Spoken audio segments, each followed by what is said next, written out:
चल रहा था, मैं आपको बता रहा था कि रिफ्लेक्सिव प्रोनाउन में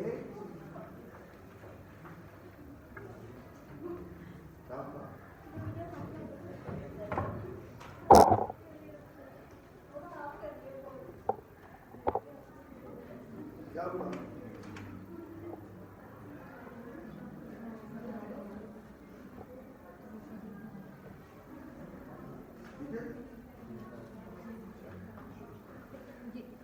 तो मैं बता रहा था आपको कि रिफ्लेक्सिव प्रोनाउन में ये होता है कि जो सब्जेक्ट काम कर रहा होता है ना, उसका असर भी उसी पर ही होता है, तो इसलिए वहां सेल्फ आता है। अब रिफ्लेक्सिव प्रोनाउंस हैं क्या? बड़े होंगे हमने पिछली में कि ही का रिफ्लेक्सिव प्रोनाउन क्या है? हिमसेल्फ।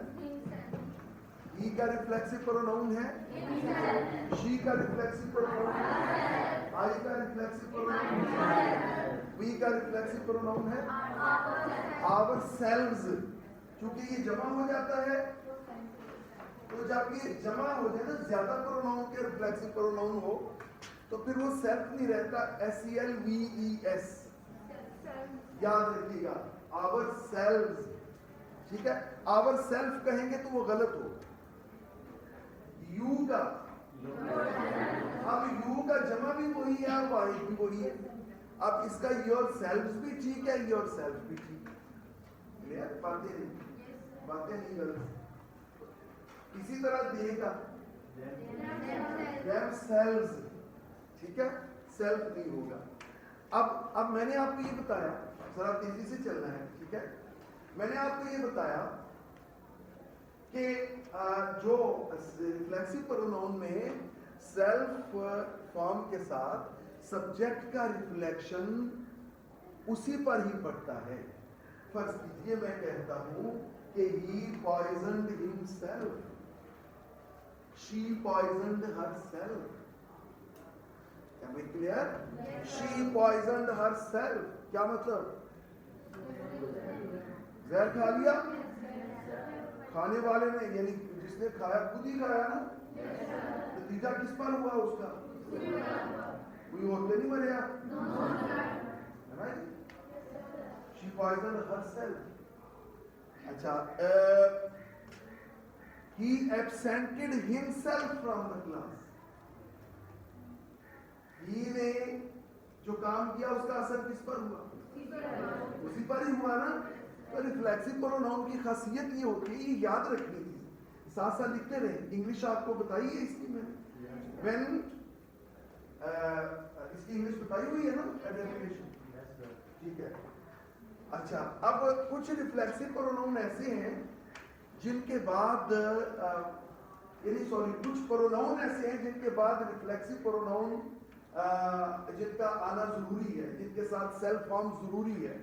वो देखिए क्या है, फर्ज करें इंजॉय है, तो इंजॉय अगर तो आपका वजूद कर रहा है, अगर आपकी जात इंजॉय कर रही है, फिर तो वो रिफ्लेक्सिव प्रोनाउन आएगा। अगर आप कोई इवेंट इंजॉय कर रहे हैं, कोई पार्टी इंजॉय कर रहे हैं, कोई त्योहार इंजॉय कर रहे हैं, फिर नहीं आएगा।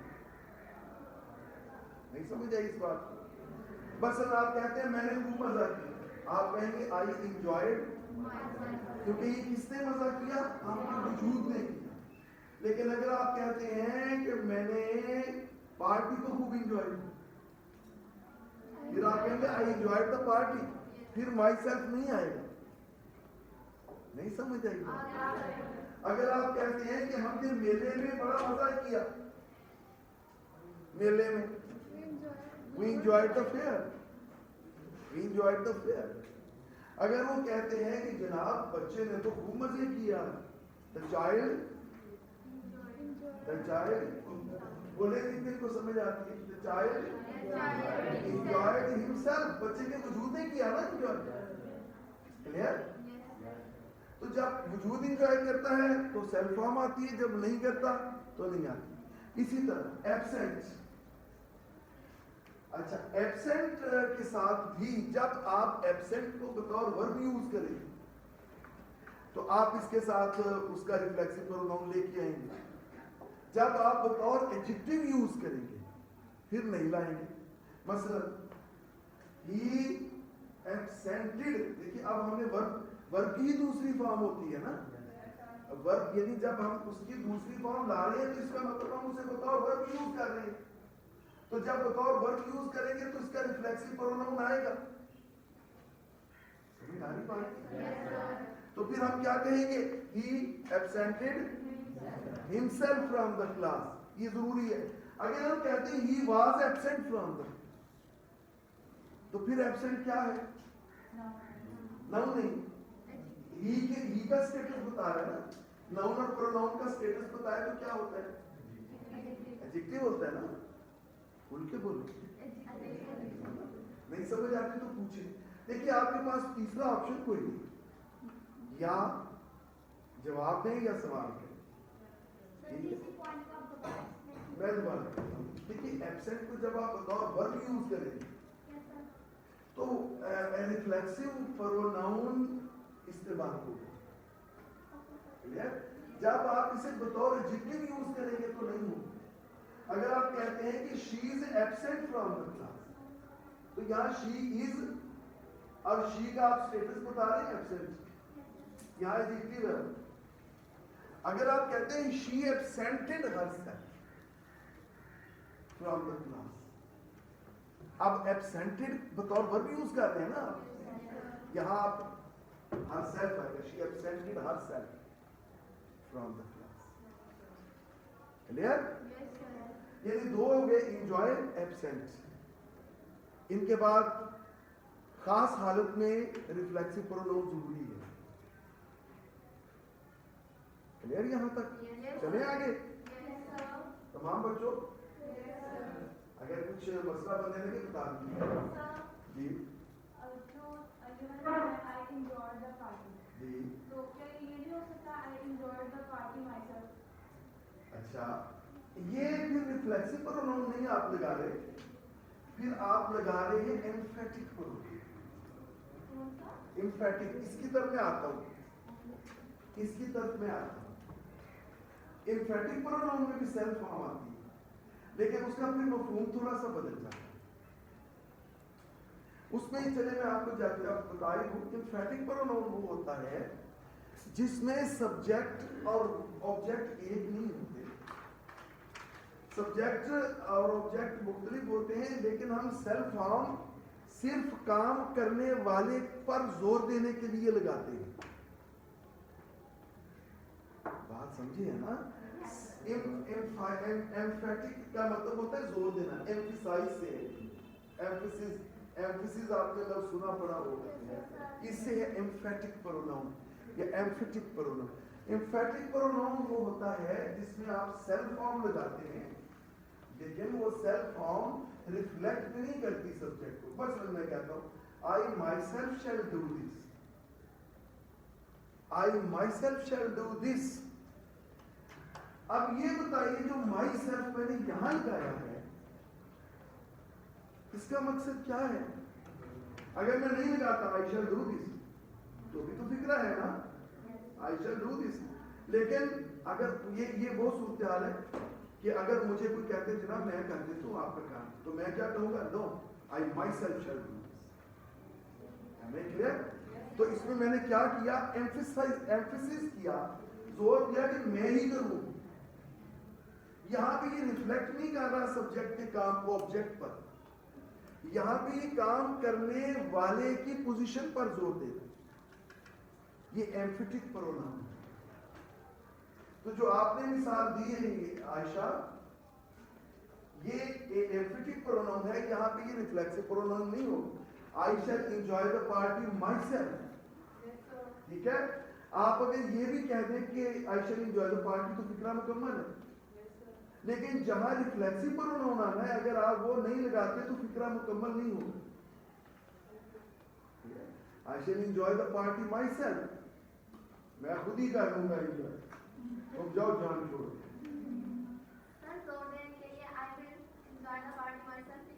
बिल्कुल आ सकता है, बिल्कुल आ सकता है। न छेड़ा नखते बादे बहारी राह ले अपनी, तुझे अटकेलियां सूझी हैं, हम बेजार बैठे। करीब तैर रहा था बतों का एक जोड़ा। बतें समझते हैं क्या होता है? बतख को कहते। करीब तैर रहा था बतों का एक जोड़ा, मैं आबजू के किनारे उदास बैठा था।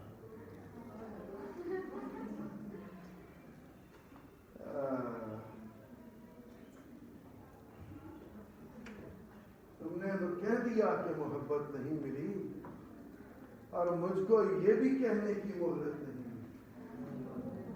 तुमको तो खैर शहर के लोगों का खौफ है, और मुझको अपने घर से इजाजत नहीं। घर से बुक पड़ी। तो रिफ्लेक्सिव प्रोनाउन के हवाले से बात कर रहे थे। देखिए 3 वर्ब अभी मैंने आपको बताया, एंजॉय, एब्सेंट और तीसरा अवेल। अवेल, अवेल क्या होता है? मौका अवेल करना। अब अगर आप ये कहते हैं I shall avail the opportunity, तो गलत है। I shall avail the opportunity, I shall avail myself the opportunity, of the opportunity. Avail myself, avail के बाद रिफ्लेक्सिव प्रोनाउन प्लस ऑफ, ये जरूरी है। प्रेपोजिशन ऑफ भी जरूरी है। I shall avail myself of this opportunity.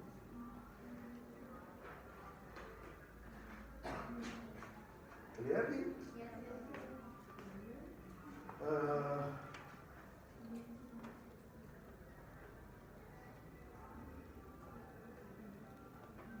बातें नहीं लड़कियों। अब एम्फेटिक प्रोनाउन भी हो गया जी, हमारा रिफ्लेक्सिव प्रोनाउन भी हो गया। कोई इसमें कंफ्यूजन है तो बता दें, वरना आगे चले। आगे चले, आगे है जी रिलेटिव प्रोनाउन। इसको जरा समझिएगा। Relative pronoun, relative pronoun, relative pronoun, relative pronoun क्या होता है? रिलेटिव प्रोनाउन, रिलेटिव क्या होता है? रिश्तेदार। वो मेरा रिश्तेदार है। आजकल, पहले तो बड़े फखर से बताते थे ना मेरा रिश्तेदार, आजकल कहते हैं वो सामने ना क्यों मेरा शरीक है।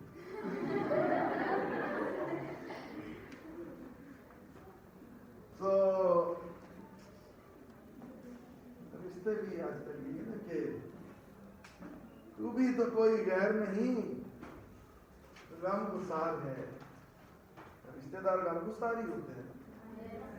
तू भी तो कोई गैर नहीं, गमगुसार है। थोड़ी सी खाक तू भी मेरे सर में डाल।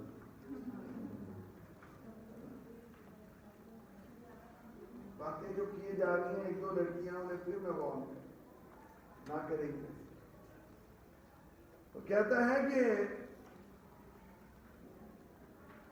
एहसाने जिंदगी ये गवारा न था हमें, जिंदगी जीने के हमको चंद सहारे मिले तो थे, अपनी अना को हमने बचाया है डूब कर, मौजों में रह के हमको किनारे मिले तो थे। रिलेटिव प्रोनाउन क्या होता है? रिलेटिव प्रोनाउन होते हैं हु,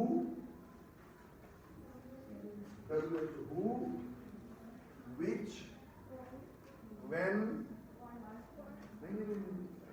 whose, whom, चले व्हाट भी, दैट भी रिलेटिव प्रोनाउन है। अब ये क्या होते हैं? देखिए प्रोनाउन की तो आपने ये पढ़ी थी ना खुसूसियत कि ये नाउन की जगह आता है, सही है?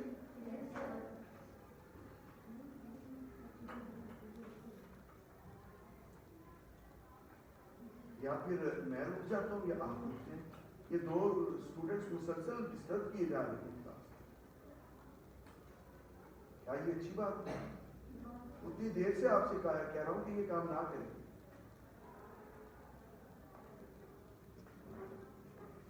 अच्छी रिवायत कायम करते हैं।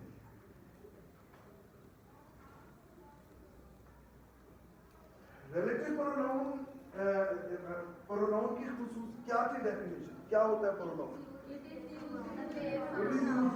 Of noun. अच्छा, अब ये रिलेटिव प्रोनाउन वाहिद है कि जो नाउन के लिए भी इस्तेमाल होता है और प्रोनाउन के लिए भी इस्तेमाल होता है। Relative pronoun is used for its antecedent. Antecedent क्या होता है? जो उससे पिछला हो। एंटी पहले वाले को कहते हैं ना, एक तो हम खादा को भी एंटी जी कहते हैं ना, एंटी जी किया है ना।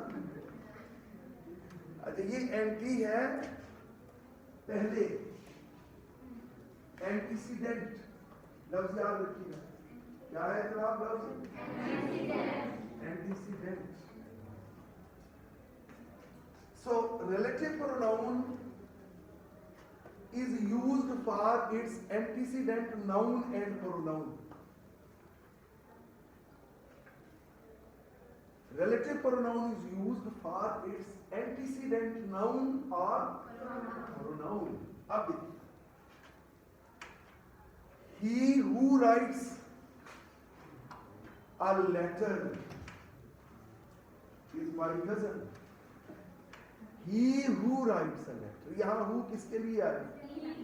he के लिए आया ना। who का एंटीसीडेंट क्या है? he pronoun. यहाँ he का एंटीसीडेंट प्रोनाउन, who का एंटीसीडेंट प्रोनाउन है ना। आपको समझ आ रही है मेरी बात? इसको नहीं आई बताएं, पूछे। बस दो ही ऑप्शन है, आस्क और answer. No third option, you don't have any third option, ask और आंसर। अगर आंसर नहीं करेंगे तो फिर देखिएगा आपका हल।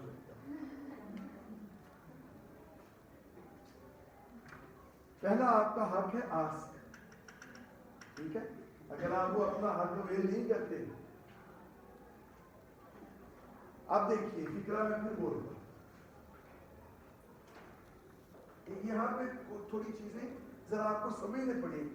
टाइम क्या हुआ?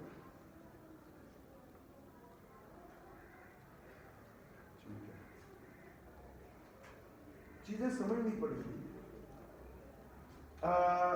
रिलेटिव प्रोनाउन मैं कहता हूं द चेयर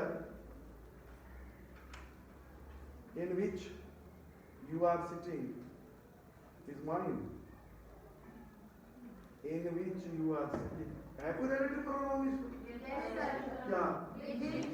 इसका एंटीसीडेंट क्या है? चेयर। ये नाउन है, क्लियर? अच्छा, अब ये देखिए हम जो who का इस्तेमाल करें, he who writes a letter, who pronoun का कौन सा केस है? चलिए बताएं, आप जो बताएंगे उनके लिए एक अच्छा सा चीज ऑफर। हु कौन सा केस है प्रोनाउन? Very good. नॉमिनेटिव कौन सा होता है? नॉमिनेटिव कौन सा होता है?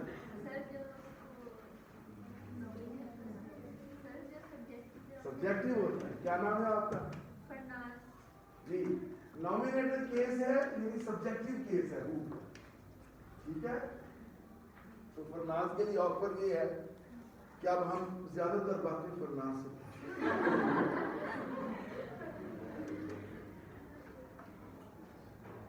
वॉइस आपको भी समझ आ रही है? कभी कभी अपने होने का एहसास दिलाती है।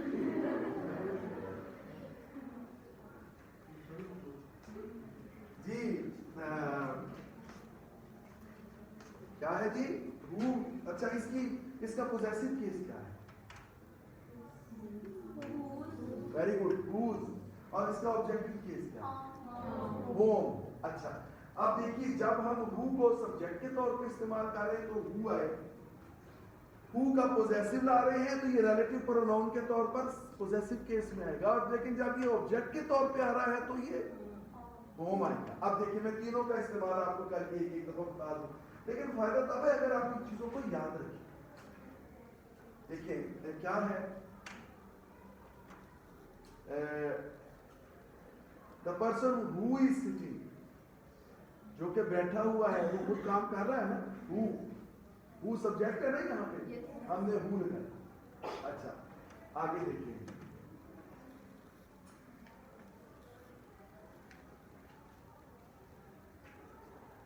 he whose fame is not good should not come. He whose fame is not good, whose fame is not good, जिसकी शोहरत अच्छी नहीं है। यहाँ पे whose हमने क्यों लगाया कि यहाँ पे हमने उसकी पोजेशन को, रिलेटिव प्रोनाउन की पोजेशन को शो करना है। क्लियर? अच्छा अब होम को देखिए, द पर्सन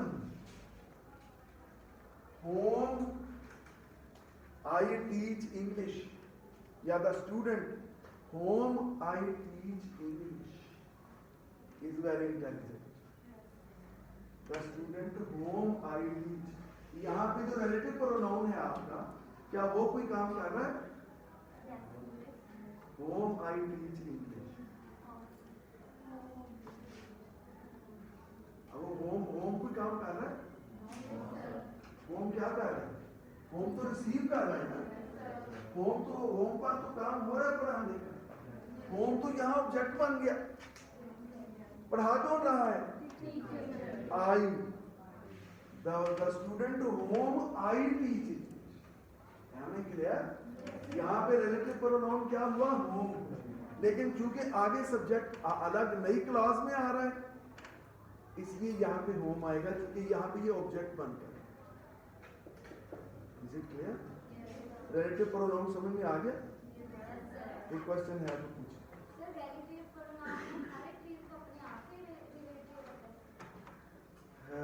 ये ना जी रिलेट करता है अपनी से पिछली नाउन या प्रोनाउन, जो एंटीसीडेंट होता है ना। मैं शायद आपका क्वेश्चन ही समझ पाया।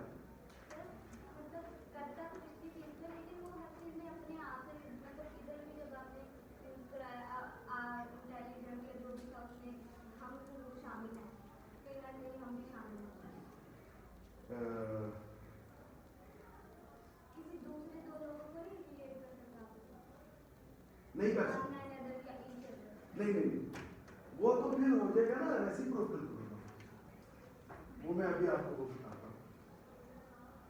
ये वो नहीं होता, ये इसी तरह ही आता है। ये अपने से पिछले को ही करता है रिलेट, किसी और को नहीं करता, किसी और को नहीं करता। अब ये देखें ना, जैसे मैंने मिसाल आपको दी, the person the student whom I teach, यहाँ पे आई आ गया ना, लेकिन यहाँ पे वो फिर जो होम है वो ऑब्जेक्ट बन गया। यहाँ पे एक नया सब्जेक्ट आ गया, नया काम करने वाला, जिस पर होम ने आई ने काम किया, और जिस पर आई ने काम किया वो होम है।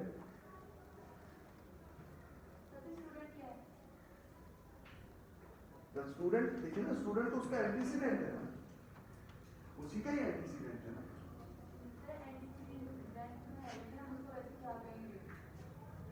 वो भी ऑब्जेक्ट ही बनेगा। अगर यानी आपका रिलेटिव प्रोनाउन ऑब्जेक्ट है तो एंटीसीडेंट भी ऑब्जेक्ट हो। अगर आपका रिलेटिव प्रोनाउन सब्जेक्ट है तो एंटीसीडेंट भी सब्जेक्ट ही हो। ये नहीं मुमकिन कि आपका एंटीसीडेंट सब्जेक्ट हो और रिलेटिव प्रोनाउन ऑब्जेक्ट हो, ये नहीं मुमकिन, ये नहीं मुमकिन। ये बड़ा आपने अच्छा क्वेश्चन किया। इस तरह की गुफ्तगू हो ना तो मजा आता है। अच्छा आगे है जी, चले आगे। Interrogative pronoun. Interrogative pronoun simple है। ये जो WH एलिमेंट्स, ये WH एलिमेंट्स ही जब किसी फिक्रे को सवालिया बनाते हैं। ये मैं कौन सा प्रोनाउन आपको बता रहा हूँ? इंट्रोगेटिव नहीं कह रहा, इंट्रोगेटिव। ये इसकी लाइट ऑन ही है। क्या है ये लफ्ज? Interrogative, interrogative. क्लियर? अच्छा अब आसान सिंपल बॉयज, क्या होता है इंट्रोगेटिव प्रोनाउन? क्या होता है? WH एलिमेंट जब सवालिया बनाता है किसी को, मसलन who rings the bell, मैं कहता हूं काशिफ rings the bell, अब काशिफ की जगह यहां क्या आ रहा है, who, तो ये WH एलिमेंट और साथ सवालिया बना रहा है ना। What brings you here? What? Clear? क्यों गाते हैं जी? सर? जैसे वो रिंग्स की बैल, तो सर रिंग्स क्यों गाते हैं? ये तो वर्ब है ना। Who हमेशा इस तरह जब इंट्रोगेटिव प्रोनाउन बन के आएगा ना, तो ये वाहिद उसका इस्तेमाल होता है, जमा नहीं होता। तो जब वाहिद नाउन आएगा सब्जेक्ट में, तो प्रेजेंट इंडेफिनिट में वर्ब की पहली फॉर्म के साथ हम SEIS का इजाफा करते हैं, या फिर ट्रांसलेट करेंगे तो आपको नाउन लगेगा। हाँ जी, यू गॉट द पॉइंट? ये समझ आ गया आपको? इंट्रोगेटिव प्रोनाउन आ गया समझ में? The WH elements which are used to make a sentence interrogative. WH element which is used to make a sentence interrogative is called interrogative pronoun.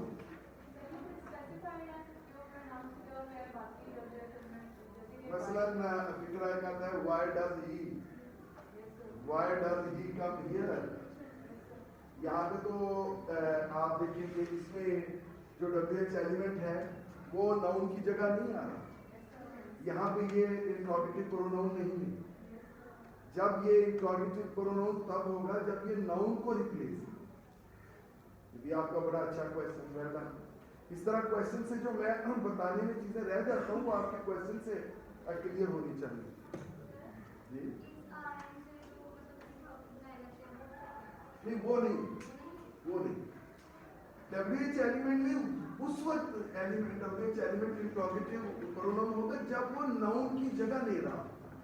अभी मैंने आपको मिसाल दी ना कि why does he come here, यहाँ पे तो प्रोनाउन है ना अपना, जो अपना उसका जाती प्रोनाउन है फिक्रे का ही। यहाँ पे ये why जो है ये इंट्रोगेटिव प्रोनाउन नहीं है। Clear?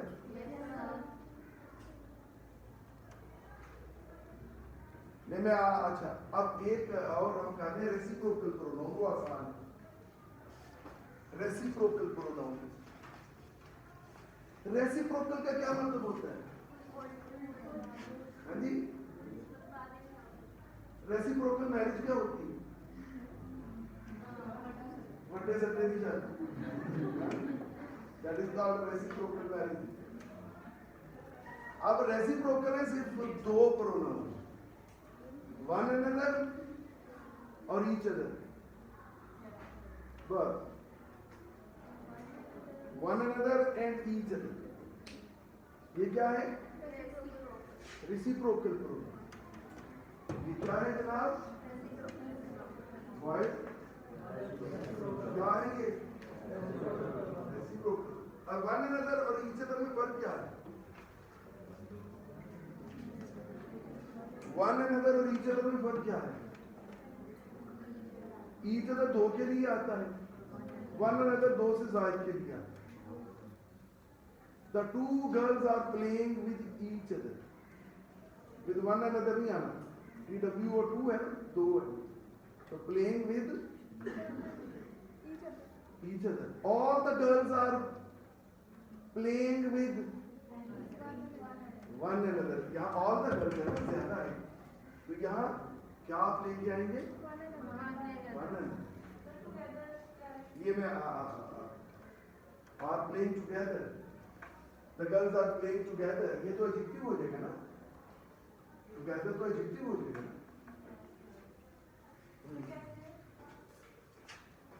The girls are playing. The girls are कौन इकट्ठे कौन है? गर्ल्स नाउन है ना, तो जो नाउन के बारे में इंफॉर्मेशन देता है वो क्या होगा? वो एडजेक्टिव होगा। क्लियर? समझ आई बात आयशा? इकरा समझ आई?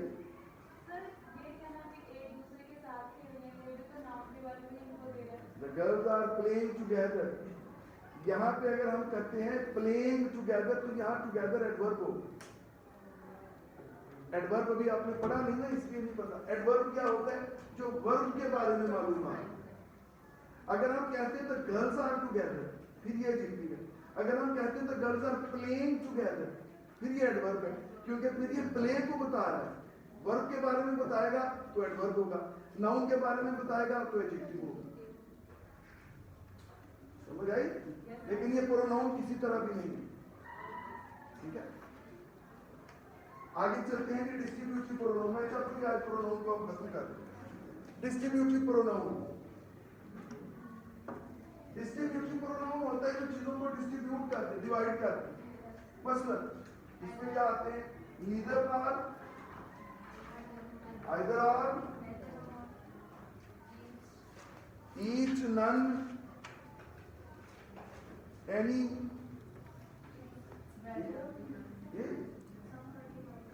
नहीं, सम भी बिल्कुल, ये क्योंकि बहुत सौ अर्थों में से सम को निकाल देता है ना, तो ये डिस्ट्रीब्यूट कर देता है। फ्यू बिल्कुल, ईच बिल्कुल, ये सारे क्या हैं?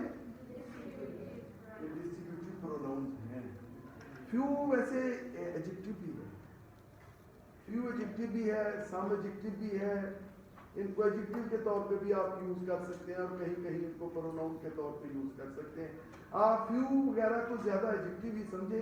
अभी हम इसके बाद वर्ब और वर्ब के बाद एडजेक्टिव का चैप्टर खोलेंगे तो आपकी आंखें खुल जाएंगी। अच्छा, अब एक आखिरी है universal pronoun. Universal pronoun, universal pronoun क्या होता है स्टूडेंट? जो सबको, हर नाउन की जगह जो आ सके, और वो क्या होता है? वो वन होता है। मसलन one should obey one's parents, one should obey one's parents. अब यहां पे वन किसकी जगह है? सबके लिए है, सभी के लिए आया ना। यहां पे वन से मुराद कोई भी, हर एक को, one should obey one's parents. तो लीजिए स्टूडेंट्स, हमारा प्रोनाउन अल्हम्दुलिल्लाह खत्म हुआ। अब जरा इसको बंद करके देखिए।